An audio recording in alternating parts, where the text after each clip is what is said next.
El siguiente segmento tiene contenido o opinión. La entrevista en A Primera Hora. Analizamos los hechos del momento junto a sus protagonistas. Gracias por la gentileza, gracias por los mensajes. Por acá, don Javier no sé, CHK. Nos escribe y dice, hablando de la imparcialidad en la apreciación de sus comentarios, bueno, no es imparcialidad en realidad, no somos imparciales. Cuando uno hace una opinión no puede ser imparcial. Pero esa imparcialidad, Sí. imparcialidad hay gente a la que le molesta, ¿no? Sí, uno procura, lo que procura es ser, digamos, tener una opinión, que es apenas una opinión, en el legítimo ejercicio de la libertad de expresión. Tampoco creo en la objetividad, ni en la imparcialidad ni en la objetividad. Sí creo yo en que la opinión debe ser muy seria, debe ser responsable, debe ser argumentada. Y claro, de la opinión se generan también puntos de coincidencias y de discrepancias. Procuramos hacerlo y de verdad gracias por las palabras y por los mensajes de los oyentes. Gracias. No se desenganchen, sigan con nosotros. Hablemos de economía y vamos a seguir pues en la tónica de lo que estamos conversando. Porque claro, hay expectativas de lo que podría pasar, algunos escenarios que se advierten. Ayer renunció la ministra de Inclusión Económica y Social, ayer el ministro de Economía y Finanzas y el presidente de la República, el ministro de Economía y Finanzas y el secretario particular de la presidencia, Richard Martínez y Juan Sebastián Roldán, anunciaron que el día de hoy va a ser remitido a la Asamblea Nacional un proyecto de reforma tributaria. El tema laboral todavía está en espera y estamos expectantes de lo que pueda pasar con los subsidios a los combustibles, tomando en cuenta que ahora mismo el gobierno está trabajando justamente en el diseño de un nuevo decreto ejecutivo. El economista Pablo Dávalos ha sido un profesional muy activo dentro de este proceso de diálogos en su condición de asesor muy cercano al movimiento indígena, muy cercano a la CONAIE.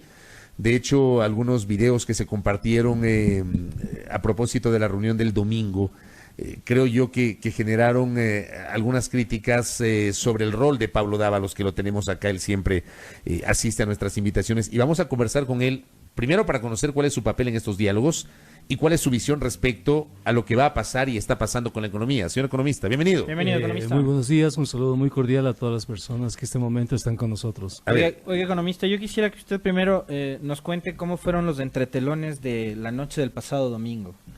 Solo en eso nos vamos a pasar No, todo no, el sí. tiempo de la entrevista. Cuéntenos rapidito, así, 2 minutos. Primero que Sí. todo quiero manifestar un abrazo, un saludo fraterno al pueblo de Quito y al pueblo del país. O sea, yo nunca he visto tanta solidaridad, tanta generosidad, tanta valentía, tanta dignidad y tanto heroísmo, ¿sabes? No, o sea, nunca he visto. Hasta el último día seguían llegando provisiones de gente de Quito a los locales de la CONAIE. Habían autos que literalmente se las jugaban en medio de las bombas, la persecución, etcétera, para dejar agua, dejar pañales, dejar medicinas, dejar alimentos en el ágora de la Casa de la Cultura. Fue realmente un gesto que se aprecia, un gesto que dice mucho de esta ciudad, realmente muchísimo, una ciudad noble, una ciudad libertaria. Segundo, quiero indicar que he visto gestos de valentía realmente inéditos, ¿no? Sobre todo en los jóvenes. El cordón humano, por ejemplo, que hicieron los chicos de las universidades para que puedan pasar los comuneros a las zonas de paz, ¿no? Cuando se agredieron las zonas de paz a sí mismo, cómo se formaron cordones humanos para proteger esas zonas de paz. Y otra cosa que estoy absolutamente sorprendido es la violencia del Estado. O sea, nunca en mi vida he visto tanta violencia por parte del Estado. O sea, Y de parte de nunca los he visto, manifestantes, ¿no? algunos. No, o sea, la teoría sociológica te dice que la violencia es quien tiene las armas. Ajá. O sea, se llama violencia legítima del Estado. Pero, y por ejemplo, ¿cómo asumimos ahí, para un poco Entonces, desviarnos de la... Lo el que dijo otro- ayer Roque Moreira, de que habían grupos violentos del Partido Comunista, Marxista, Leninista O sea, Ecuatoriano. mira, la violencia tiene, o sea, quien tiene una arma, quien puede disparar un arma, inclina la violencia. La otra puede ser resistencia a la violencia, pero la violencia siempre, eso dice la teoría sociológica, la teoría política, la violencia está en el lado del Estado, porque tiene el monopolio legítimo de la violencia. Entonces, cuando hablamos de violencia aquí, nos referimos al Estado. Y lo otro que veo y me sorprende mucho es la posición de las oligarquías de Quito, las élites de Quito aristocratizantes que todavía se creen en el siglo XVIII, en el siglo XIX y que consideran que la ciudad ha sido violada. que hablan de destrucción de la ciudad, pero es una destrucción simbólica, ¿no? Porque la ciudad está bien, tú puedes pasar por el centro histórico, puedes pasar por el arbolito, etcétera, puedes pasar por la Casa de la Cultura y vas a ver que eso está impecable además, ¿no?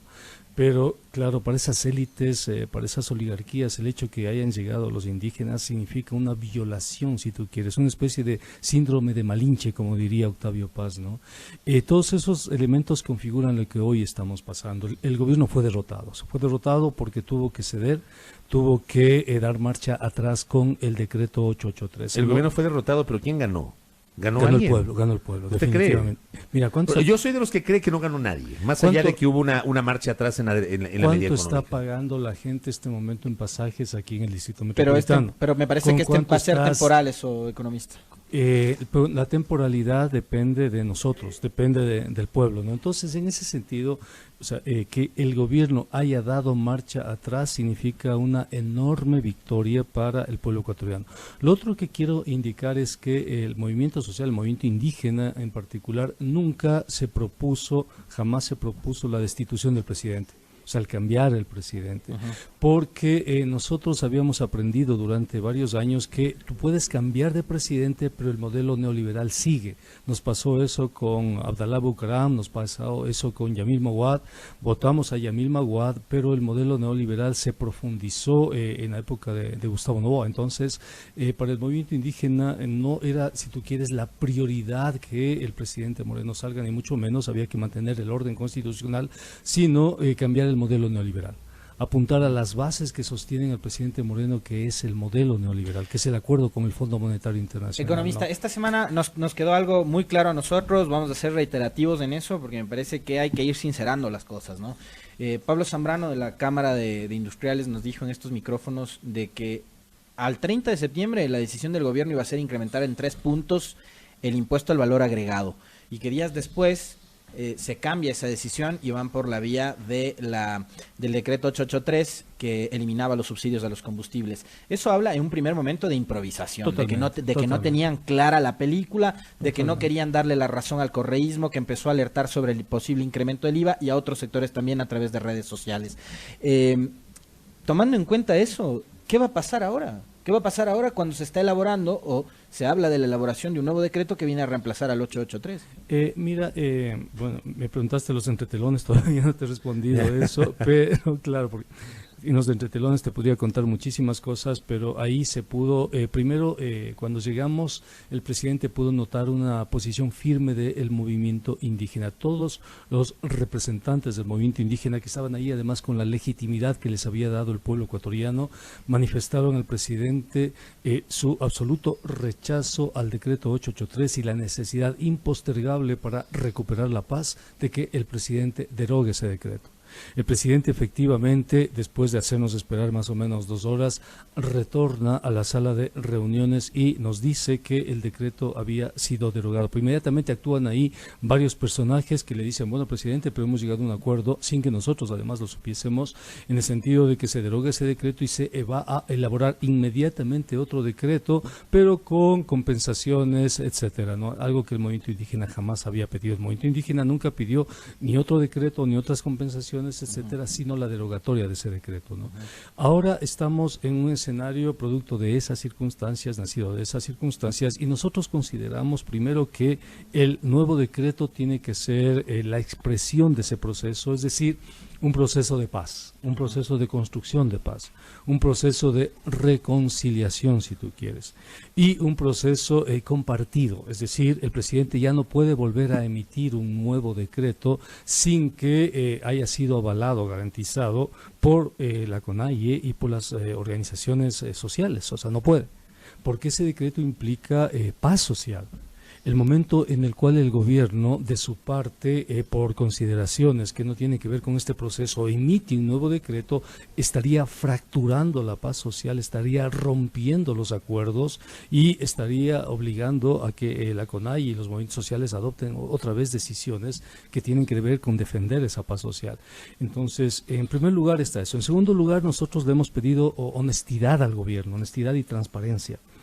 ¿Por qué le hemos pedido eso? Porque no sabemos, por ejemplo, en la estrategia para crear un enfoque integral de subsidios, no sabemos hasta dónde podemos ir porque no sabemos los acuerdos que llegó con el Fondo Monetario Internacional. Es decir, si no han sido transparentados todos los le los hemos exigido, entendimientos. no han sido transparentados. Le hemos exigido. O sea, al perdón que gobierno- le interrumpa. Lo que está en la página web del Ministerio de Economía y No. Finanzas no es el acuerdo no completo. No es el acuerdo completo. Entonces le hemos exigido al gobierno nacional que transparente, pues, porque fíjate tú, el gobierno tiene este momento una urgencia de aprobar ese decreto, que nos diga por qué tiene esa urgencia. ¿Cuáles son las causas que motivan esa premura en el tiempo para aprobar ese decreto?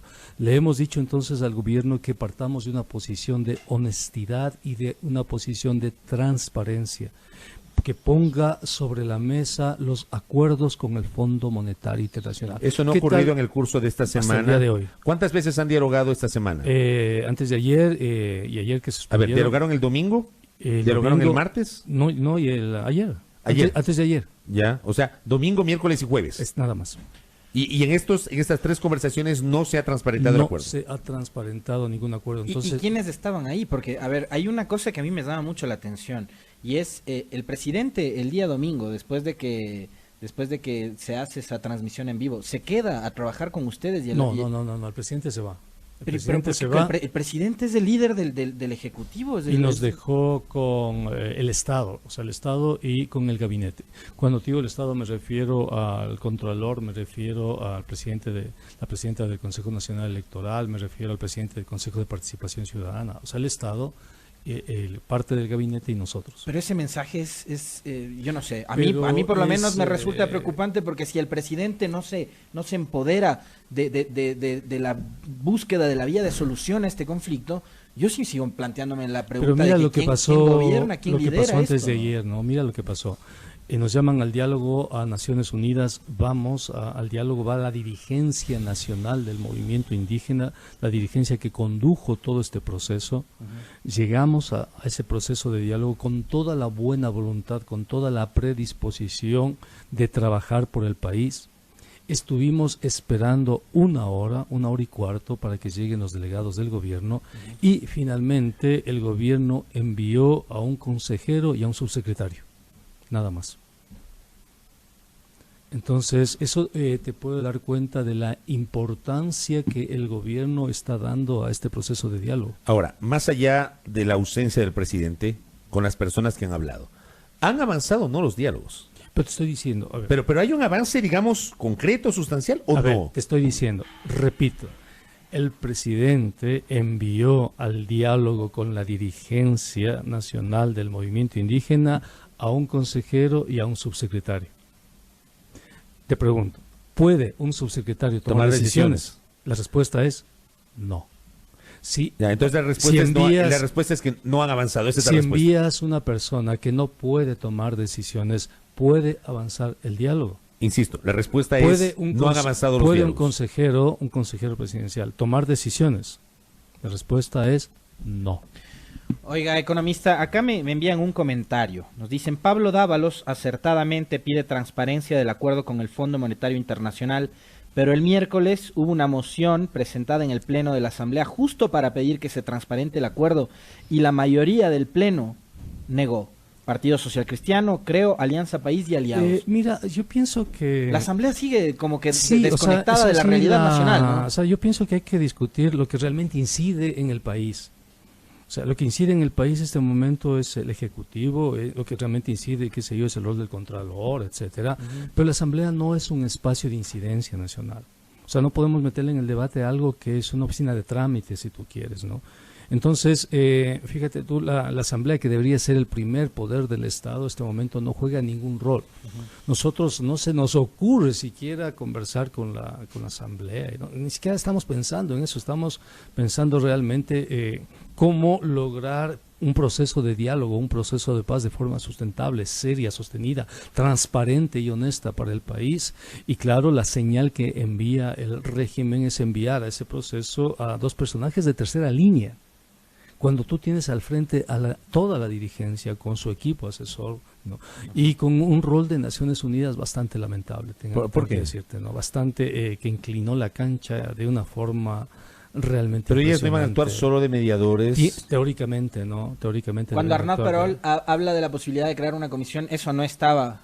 Nunca estuvo previsto ningún diálogo. Nos impusieron en planes. ese momento, producto de las circunstancias que habíamos. Porque nosotros dijimos ya, si hay que discutir las políticas de subsidios, discutamos, pero después de que se derogue el decreto. No hagamos una cuestión vinculante entre la discusión de subsidios con respecto a lo que tiene que ver la derogatoria del decreto. Porque además hay otra cosa que nos llama la atención y por qué insistimos en la honestidad y la transparencia, porque se están manipulando los datos de tal forma que la ciudadanía en este momento está confundida. Fíjate tú, estamos en el mes de octubre y todavía se habla de déficit fiscal. O sea, en el mes de octubre, por definición, el gobierno ya tiene que cerrar las cuentas y enviar la nueva proforma. Cuando tú envías la nueva proforma, tú ya has cerrado el déficit fiscal. Es decir, el mes de octubre ya no hay déficit fiscal.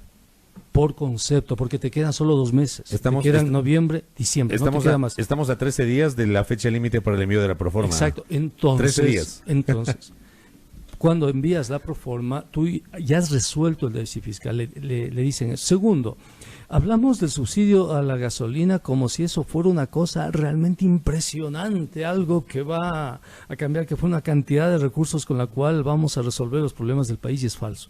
Y te doy una referencia, ¿no? Si tú quitas el gas, porque nunca estuvo en juego el gas, tienes el subsidio a la gasolina y el subsidio a diésel. Eso tiene una cantidad más o menos de 85 millones de dólares mensuales, ¿no? Eso es lo que el gobierno deja de recibir por concepto de ese subsidio. Compara tú esos 85 millones de dólares con las necesidades de la caja fiscal, que cada mes son de alrededor de 2.500 millones de dólares.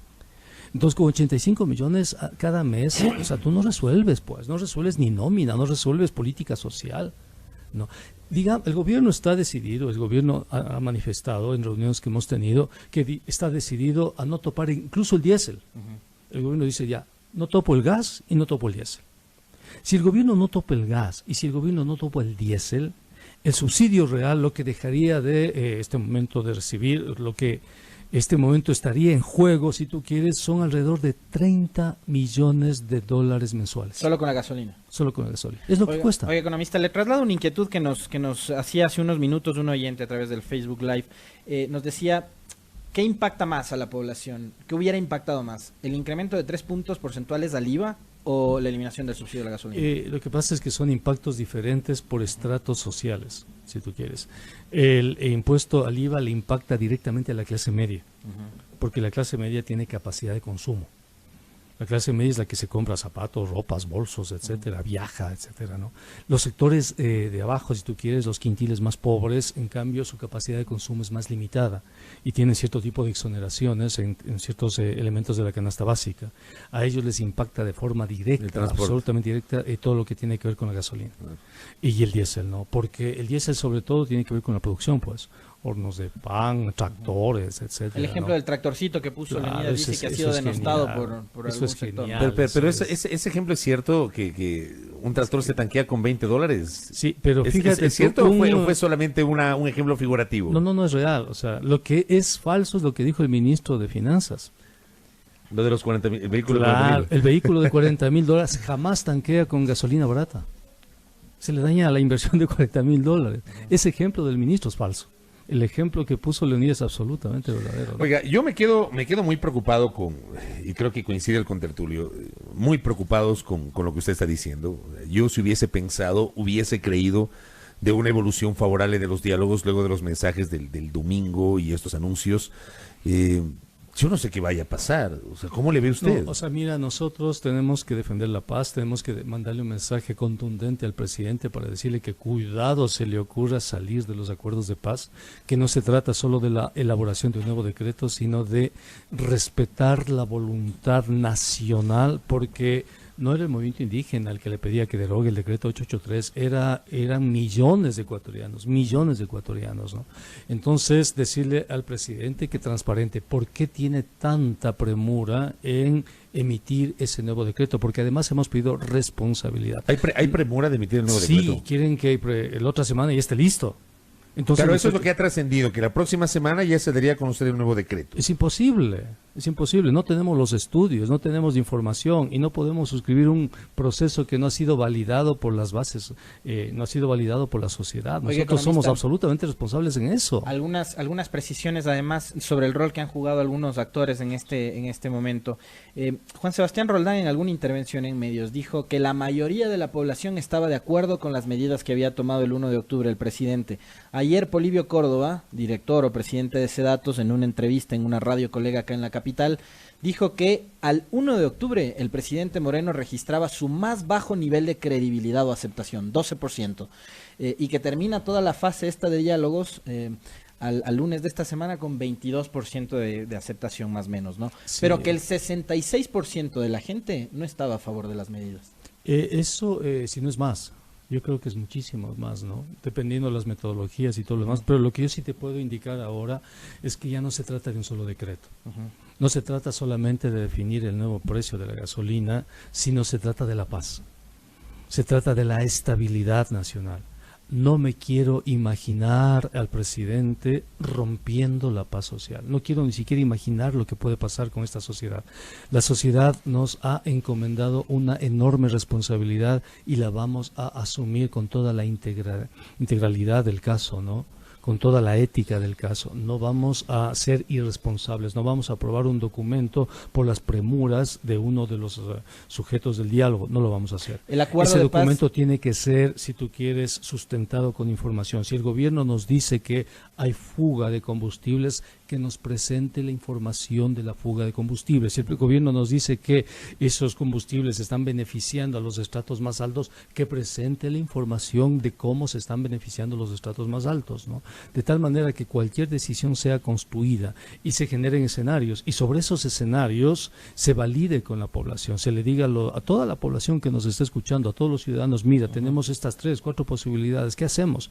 Que ellos nos den directrices, y una vez que nos den directrices, que se apruebe, ver en qué se utilizan esos recursos, si de pronto se generan líneas de apoyo al agro, por ejemplo, un subsidio a la pequeña economía agrícola, ¿no? De tal manera que cada productor agrícola menor de 5 hectáreas tenga un cheque cada mes de unos $200, $300 para que pueda comprar semillas, pueda comprar fertilizantes, pueda defender el precio, es decir, una política integral, y eso no se hace en una semana. Eso le iba a decir, un plan integral no se hace de un día No para se otro. hace de un día para otro, ¿no? El gobierno quiere empujarnos a que la próxima semana ya esté prácticamente listo eso, y eso es imposible, le digo a la ciudadanía, es imposible porque hemos asumido con absoluta responsabilidad que el que está este momento, digamos, no tan comprometido es el propio gobierno. Ajá. Fíjate tú, enviar personajes de tercera línea cuando tienes al frente a la dirigencia nacional, no me parece un gesto amable, un gesto de respeto, sobre todo a esos dirigentes que arriesgaron todo, están arriesgando todo. Y sobre eso, economista, a ver, esto que usted nos acaba de decir, están enviando funcionarios de tercera línea, nos ha dicho un consejero y un subsecretario,